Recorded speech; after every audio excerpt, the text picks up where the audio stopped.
We're going to take a look and a listen to Senator Collins. Senator Collins is going to be talking about this bipartisan infrastructure proposal.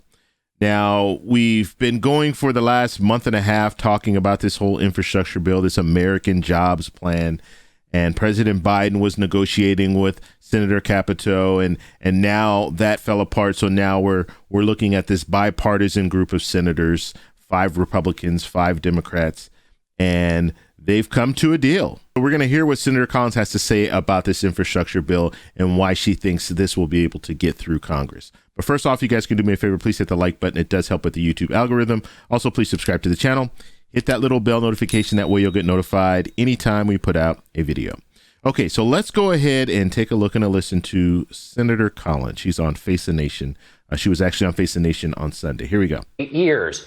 One member of the group is Senator Susan Collins, who joins us from Bangor, Maine. Good morning, Senator. Good morning.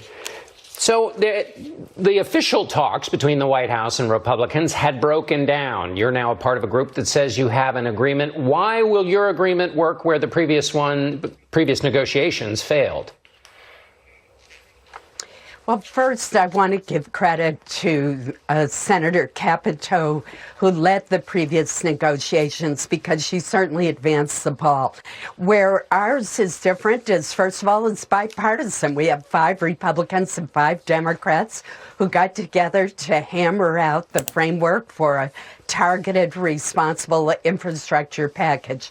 One way that it differs is that it includes provisions for resiliency, for strengthening the materials that we use to build our roads and bridges, and to strengthen our electrical infrastructure. It includes some energy provisions that are important to the administration and to many of our members as well.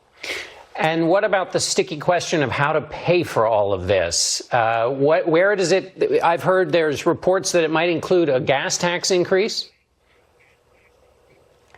There won't be a gas tax increase, and we won't be undoing the 2017 tax reform bill.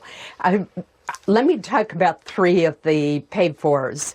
One is the implementation of an infrastructure financing authority. That's very similar to the state revolving funds that we used for sewer and water projects, and it's a bipartisan proposal that was first put forth by Senators Mark Warner and Roy Blunt. A second would be to repurpose some of the COVID funding that has not been spent. In the $1.9 trillion package that was enacted in March, there were restrictions on what the funding could be used for. It could be used for water, sewer, and broadband. We would make it more flexible so it could be used for infrastructure projects. And third, there would be a provision for electric vehicles to pay their fair share of using our roads and bridges. Right now, they are literally free riders because they're not paying any gas tax. So those are 3 of the provisions that we've taken a look at. Okay, so it's very important to hear what she said. Now, she's talking about this mileage tax, basically, for electric vehicles.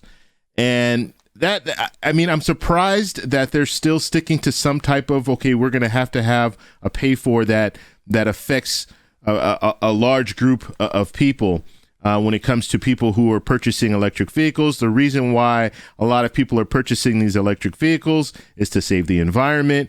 And you already pay a little bit more when you buy an electric vehicle anyway. You do get tax credits for buying electric vehicles in a lot of situations, but you pay more for an electric vehicle compared to paying for a vehicle that uses gas. So by her talking about this mileage fee, in a sense, you're kind of making people not want to get electric vehicles now because you're paying a gas tax right now. They're not talking about increasing the gas tax, at least this bipartisan group is not, but they're talking about mileage fee. So on top of purchasing an electric vehicle, which costs more, you might actually have to pay a mileage tax on top of that. So, I really don't understand why they're sticking with this. It's pretty simple. The corporate tax rate increase is something that I think is a better a better pay for than doing a gas tax or doing a mileage tax. And I've been saying that for this whole time, knowing that corporations aren't even paying 21%, let alone if they moved it up to 25 or 28%, they're not even paying that effective amount. So raising it, you are going to affect some corporations, but most corporations aren't going to be affected at all. And also, President Biden said, well, why don't we just make a minimum 15% tax across the board? No one can pay less than that. And that's another option. But looking at these different user fees, I think it's ridiculous. And I don't even think it's going to be something that will garner enough money to pay for a lot of these things. And remember, this is going to be over 8 years. I don't think you're going to be able to receive enough money with these user fees, and you're going to have to continue to increase these fees in order to get to pay for all the roads and bridges and all that. So that's just my opinion. Let's hear what else she has to say.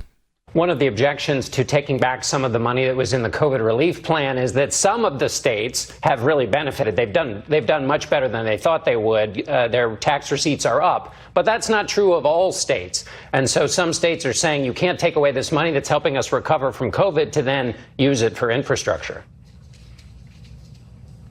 Well, I've talked to governors who are enthusiastic about the prospect, and when you have a state like California, which has an enormous surplus, and yet we're giving billions of additional dollars to that state, I think we can find room to repurpose some of this money. In addition, if you look at what has been spent, there literally is hundreds of billions of dollars in the pipeline going back to the initial CARES Act that was passed in March of last year.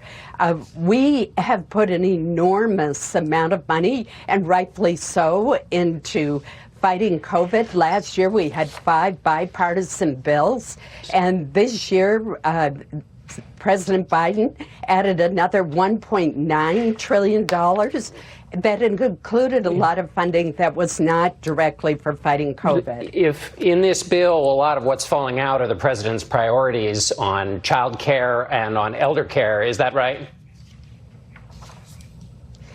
We are focusing on the traditional infrastructure definition: roads, bridges, airports, seaports, waterways, highways, broadband, and I think that makes sense.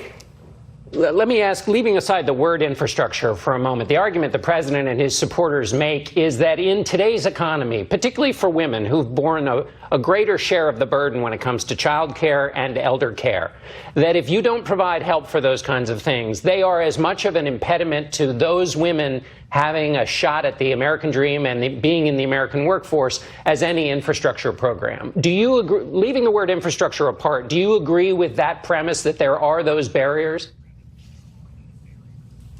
I do think we need to take a look at barriers to the workforce, at the need for more home health care. There's no one who's been a bigger advocate of home health care than I have been. And we also have to learn lessons from the pandemic that we can use, for example, telemedicine to reach people in an effective way, but we need to reimburse for that. So we can look at these issues, but they are not infrastructure, and they should be considered separately, and I believe they will be. And what the opponents, of course, of your position would say is the reason to consider them infrastructure is that if you say we'll leave it for another day, is that other day never comes. And that the reason to try and put them in this bill is to force focusing on issues that are vital to a certain portion of the public. You don't buy that argument?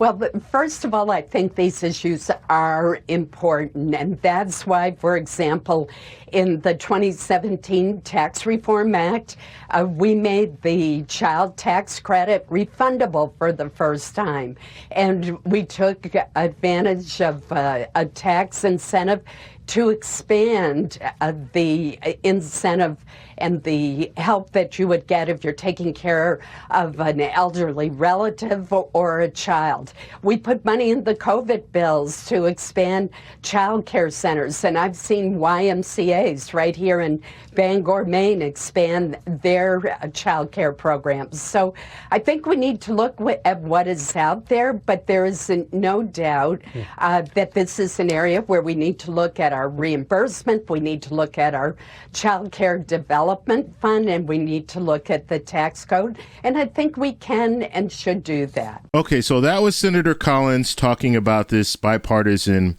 infrastructure bill. Now, the important thing to understand, we have 5 Democrats, 5 Republicans.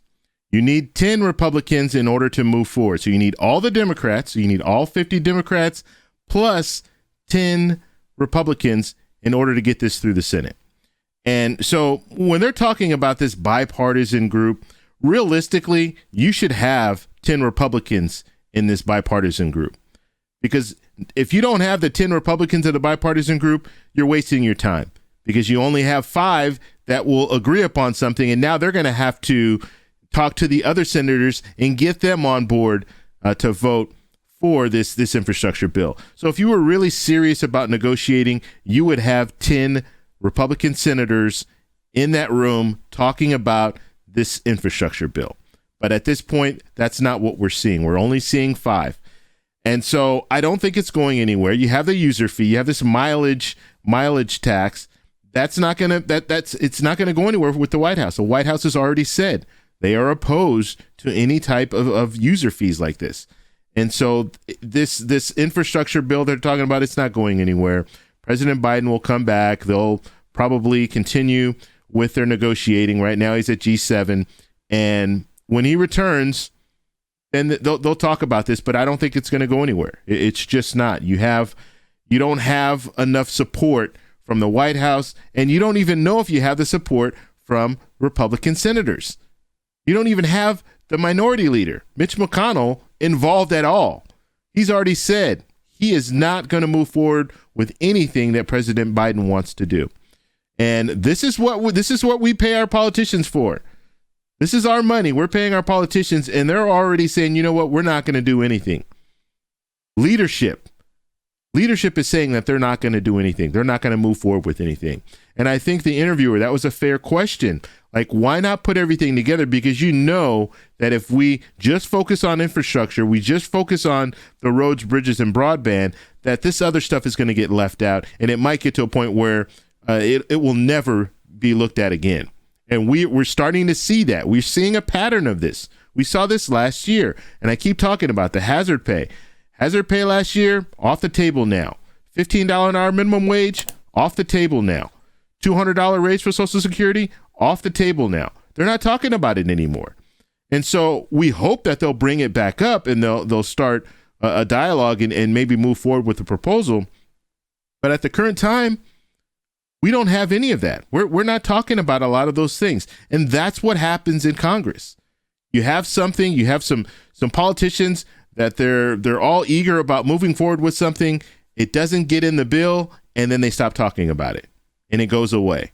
And then maybe a year, 2 years later, they might bring it up again, try to get it in a bill, doesn't go anywhere, it's off the table again. So I want to know what you guys think about this. So what do you think about Senator Collins? What do you think about this bipartisan proposal that she's talking about? What do you think about the pay-fors? One other thing that I didn't talk about is Senator Collins was talking about, I talked to some of the governors, and they are on board to use some of this COVID money, some of the stimulus money for roads and bridges and all that. And of course, I'm referring to the stimulus packages that have already been signed. So that money, repurpose that money. Some governors are okay with that. But guess what? Some governors might not be okay with that. And some governors might think, you know what? I need this money for other things.